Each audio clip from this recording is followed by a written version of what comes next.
ನಮಸ್ಕಾರ. ನನ್ನ ಹೆಸರು ಡಾಕ್ಟರ್ ಭರತ್ ಚಂದ್ರ. ಇವತ್ತಿನ ವಿಡಿಯೋದ ವಿಚಾರ ರಿಲಯನ್ಸ್ ಇಂಡಸ್ಟ್ರೀಸ್ ಷೇರುಗಳ ಮುಂದಿನ ಭವಿಷ್ಯ.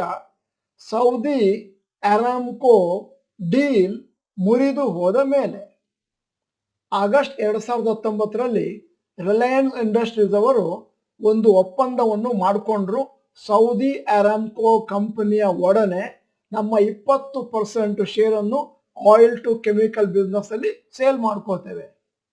ಆದರೆ ಈ ಒಪ್ಪಂದ ಸ್ವಲ್ಪ ಲೇಟ್ ಆಗಿ ಕಾರ್ಯಗತ ಆಗೋದ್ರಲ್ಲಿತ್ತು ಕೊರೋನಾದಿಂದಾಗಿ. ಮತ್ತೆ ಜೂನ್ 2021ರಲ್ಲಿ ರಿಲಯನ್ಸ್ AGM ನಲ್ಲಿ ಮುಖೇಶ್ ಅಂಬಾನಿಯವರು ಘೋಷಣೆ ಮಾಡಿದ್ರು, ಸೌದಿ ಅರಾಮ್ಕೋ ಪಾರ್ಟ್ನರ್ಶಿಪ್ ಎಂಡ್ ಆಫ್ 2021ರಲ್ಲಿ ಜಾರಿಗೆ ಬರಲಿದೆ ಅಂತ. ಈ ಒಪ್ಪಂದ ರಿಲಯನ್ಸ್ ಇಂಡಸ್ಟ್ರೀಸ್ಗೆ ಬಹಳ ಪ್ರಾಮುಖ್ಯವಾಗಿತ್ತು.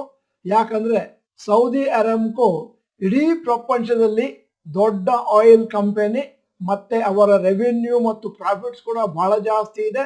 ಮತ್ತೆ world second largest crude oil reserve. ಅದರ ಓನರು ಸೌದಿ ಅರೇಬಿಯಾ ಗವರ್ಮೆಂಟ್. ಈ ಒಪ್ಪಂದದ ಒಟ್ಟು ಮೊತ್ತ 1.45 ಲ್ಯಾಕ್ಸ್ ಇಂದ 1.82 ಲ್ಯಾಕ್ ಕ್ರೋರ್ ವರೆಗೂ ಇತ್ತು. ಈ ಪಾರ್ಟ್ನರ್ಶಿಪ್ ಸೌದಿ ಅರಾಮ್ಕೋ ಒಡನೆ ರಿಲಯನ್ಸ್ ಅವರು ಮಾಡೋದ್ರಿಂದಾಗಿ ಈ ಅರಾಮ್ಕೋದವ್ರದ್ದು ಏನು ಎಕ್ಸ್ಪರ್ಟೈಸ್ ಇದೆ ರಿಫೈನಿಂಗ್ ಬಿಸ್ನೆಸ್, ಅದು ನಮ್ಮ ರಿಲಯನ್ಸ್ಗೆ ಬರ್ತಾ ಇತ್ತು, ಆಯಿಲ್ ಫಾರ್ ರಿಫೈನಿಂಗ್ ಡಿವಿಷನ್ಗೆ.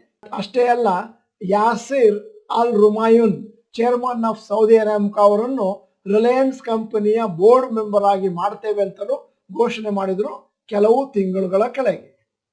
ಈಗ ನಿಮಗೆ ನೆನಪಿಸುವುದಕ್ಕೋಸ್ಕರ ನಾವು ರಿಲಯನ್ಸ್ನ ಬೇರೆ ಬೇರೆ ಸೆಗ್ಮೆಂಟ್ಗಳಲ್ಲಿ ಹೇಗೆ ಪರ್ಸಂಟೇಜ್ ಇದೆ ಅಂತ ತೋರಿಸ್ತಾ ಇದ್ದೇವೆ.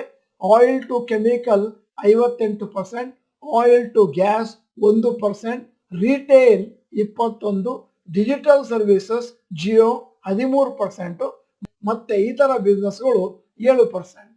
ಆದರೆ ನಿನ್ನೆ ರಿಲಯನ್ಸ್ ಇಂಡಸ್ಟ್ರೀಸ್ ಅವರು ಒಂದು ಹೊಸ ಘೋಷಣೆ ಮಾಡಿದ್ದಾರೆ. ರಿಲಯನ್ಸ್ ಮತ್ತು ಅರಾಮ್ಕೋ ಕಂಪನಿಯವರು ಮ್ಯೂಚುವಲ್ ಆಗಿ ತಮ್ಮ ಬಿಸ್ನೆಸ್ ಅನ್ನು ರಿವ್ಯಾಲ್ಯೂಯೇಟ್ ಮಾಡಲಿಕ್ಕೆ ಮತ್ತು investment in Reliance oil to chemical business ಅನ್ನ. ಈ ಒಪ್ಪಂದ ಮುರಿದು ಬೀಳಲು ಕಾರಣ ಆಯಿಲ್ ಟು ಇಂಡಸ್ಟ್ರಿ ಪ್ರಪಂಚದಲ್ಲಿ ಬೇರೆ ಬೇರೆ ತರದ ಸನ್ನಿವೇಶವನ್ನು ಈಗ ಕಾಣ್ತಾ ಇದೆ. ಸದ್ಯಕ್ಕೆ ರಿಲಯನ್ಸ್ ಅವರು ಜಾಸ್ತಿ ಹಣವನ್ನು ಕ್ಲೀನ್ ಎನರ್ಜಿ ಹಾಕ್ಬೇಕಂತಿದ್ದಾರೆ, ಕ್ರೂಡ್ ಆಯಿಲ್ ಬೇಸ್ಡ್ ಎನರ್ಜಿಗಿಂತ ಬದಲಾಗಿ. ಮಾರುಕಟ್ಟೆಯಲ್ಲಿ ನೋಡುವುದಾದ್ರೆ ರಿಲಯನ್ಸ್ ಕಳೆದ 3 ತಿಂಗಳಿನಿಂದ 14% ಮೇಲಕ್ಕೆ ಹೋಗಿತ್ತು. ಅದೇ ಸಮಯದಲ್ಲಿ ನಿಫ್ಟಿ ಮೇಲೆ ಹೋಗಿದ್ದು 7% ಮಾತ್ರ. ಜುಲೈ 2021ರಲ್ಲಿ ಸೌದಿ ಅರಾಮ್ಕೋ ಕಂಪನಿಯೊಡನೆ ಒಪ್ಪಂದವನ್ನು ಮಾಡಿಕೊಂಡ ಸಮಯದಲ್ಲಿ ಇದು ಒಂದು ಒಳ್ಳೆಯ ಸುದ್ದಿ ಅಂತ ರಿಲಯನ್ಸ್ ಶೇರ್ ಹೋಲ್ಡರ್ಸ್ ಯೋಚನೆ ಮಾಡ್ತಾ ಇದ್ರು. ದೀರ್ಘಾವಧಿಗೆ ಇದರಿಂದ ನಮಗೆ ಲಾಭ ಆಗ್ಬಹುದು. ಆದರೆ ಈ ಒಪ್ಪಂದ ರಿಲಯನ್ಸ್ ಇಂಡಸ್ಟ್ರೀಸ್ನವರಿಗೆ ಒಂದು ಅಡಿಷನಲ್ ಪುಷ್ ಸಪೋರ್ಟು ಕೊಡ್ತಾ ಇತ್ತು. ಈಗ ಶೇರ್ ಹೋಲ್ಡರ್ಸ್ ಈ ಒಪ್ಪಂದ ಮುರಿದು ಬಿದ್ದ ಮೇಲೆ ರಿಲಯನ್ಸ್ ನ ಭವಿಷ್ಯ ಏನು ಅಂತ ನಿರ್ಧಾರ ಮಾಡ್ತಾರೆ ಅಂತ ಕಾದು ನೋಡಬೇಕಾಗಿದೆ. ಈಗ ನಮಗೆ ಎಲ್ಲರೂ ಕೇಳ್ತಾ ಇರುವ ಪ್ರಶ್ನೆ ಏನು ಅಂತಂದ್ರೆ, ಸೌದಿ ಅರಾಮ್ಕೋ ಅವರ ಈ ಒಪ್ಪಂದ ಮುರಿದು ಬಿದ್ದ ಮೇಲೆ ರಿಲಯನ್ಸ್ ಅವರ ಭವಿಷ್ಯ ಏನು? ಸದ್ಯಕ್ಕೆ ನೋಡಿದ್ರೆ ರಿಲಯನ್ಸ್ ಇಂಡಸ್ಟ್ರೀಸ್ ಅವರ ಫಂಡಮೆಂಟಲ್ಸ್ ಚೆನ್ನಾಗಿದೆ. ಈ ಡೀಲ್ ಆಗ್ಲಿ ಆಗದಿರಲಿ ಅವರ ಫಂಡಮೆಂಟಲ್ಸ್ ಏನು ಚೇಂಜ್ ಆಗೋದಿಲ್ಲ. ಆದ್ದರಿಂದ ರಿಲಯನ್ಸ್ ಇಂಡಸ್ಟ್ರೀಸ್ ನಲ್ಲಿ ಯಾರು ಹಣವನ್ನು ಹಾಕಿದ್ದಾರೋ ದೀರ್ಘಾವಧಿಗಾಗಿ ಅವರು ಪುನಃ ಅದನ್ನ ಕಂಟಿನ್ಯೂ ಮಾಡ್ತಾ ಹೋಗಿ.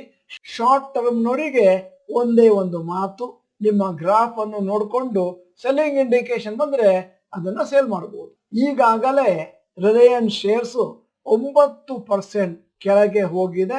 ಕಳೆದ 1 ತಿಂಗಳಿನಲ್ಲಿ ಹೈಯೆಸ್ಟ್ 2751 ಇದ್ದದ್ದು ಕೆಳಗೆ ಬಿದ್ದಿದೆ. ಶುಕ್ರವಾರ ಮಾರುಕಟ್ಟೆಗೆ ರಜೆ ಇತ್ತು. ಸೋಮವಾರ ಮಾರುಕಟ್ಟೆ ಓಪನ್ ಆದ್ಮೇಲೆ ಜನ ಯಾವ ರೀತಿ ರಿಲಯನ್ಸ್ ಇಂಡಸ್ಟ್ರೀಸ್ ಷೇರುಗಳ ಬಗೆಗೆ ರಿಯಾಕ್ಟ್ ಮಾಡ್ತಾರೆ ಅಂತ ಕಾದು ನೋಡಬೇಕಾಗಿದೆ. ಸಾಮಾನ್ಯವಾಗಿ ರಿಲಯನ್ಸ್ ಇಂಡಸ್ಟ್ರೀಸು ಮೇಲೆ ಕೆಳಗೆ ಹೋದ್ರೆ ನಿಫ್ಟಿ ಭಯಂಕರವಾಗಿ ಮೇಲೆ ಕೆಳಗೆ ಹೋಗುತ್ತೆ. ಯಾಕಂತಂದ್ರೆ ನಿಫ್ಟಿಯಲ್ಲಿ ರಿಲಯನ್ಸ್ ನ ವೇಟೇಜು 10.70%.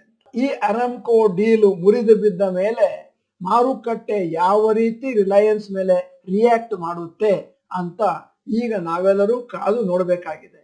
ನೀವು ಡಾಕ್ಟರ್ ಭರತ್ ಚಂದ್ರ ಚಾನಲ್ ಮೆಂಬರ್ ಇಲ್ಲದಿದ್ರೆ ಇದೀಗ ಸಮಯ. ಸಬ್ಸ್ಕ್ರೈಬ್ ಬಟನ್, ಬೆಲ್ ಐಕಾನ್ ಒತ್ತಿ. ಪ್ರತಿದಿನ 400ರಿಂದ 600 ಜನ ನಮ್ಮ 2 ಚಾನಲ್ಗೆ ಸೇರ್ತಾ ಇದ್ದಾರೆ. ಇದು ಕನ್ನಡಿಗರ ಸೇವೆಗಾಗಿ ಮಾಡ್ತಾ ಇರುವಂತಹ ಕೆಲಸ. ಎಲ್ಲರಿಗೂ ಈ ವಿಡಿಯೋನ ಕಳಿಸ್ಕೊಡಿ. ವಿಡಿಯೋ ಚೆನ್ನಾಗಿದ್ರೆ ಲೈಕ್ ಬಟನ್ ಒತ್ತುವುದನ್ನು ಮರಿಬೇಡಿ.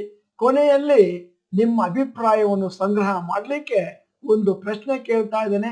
ಕಡ್ಡಾಯವಾಗಿ ನಿಮ್ಮ ಅಭಿಪ್ರಾಯವನ್ನು ಕಮೆಂಟ್ ಬಾಕ್ಸ್ ನಲ್ಲಿ ಟೈಪ್ ಮಾಡಿ. ಸೋಮವಾರ ರಿಲಯನ್ಸ್ ಷೇರುಗಳು ಯಾವ ತರ ರಿಯಾಕ್ಟ್ ಮಾಡ್ತವೆ?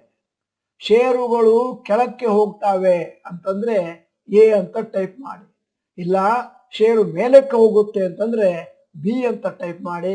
ಫ್ಲಾಟ್ ಆಗಿ ಆಲ್ಮೋಸ್ಟ್ ಅದೇ ರೇಟಲ್ಲಿ ಇರುತ್ತೆ ಅಂತಂದ್ರೆ ಸಿ ಅಂತ ಟೈಪ್ ಮಾಡಿ. ಈ ವಿಡಿಯೋನ ಸಂಪೂರ್ಣವಾಗಿ ನೋಡಿದ್ದಕ್ಕೆ ಧನ್ಯವಾದಗಳು. ನಮಸ್ಕಾರ.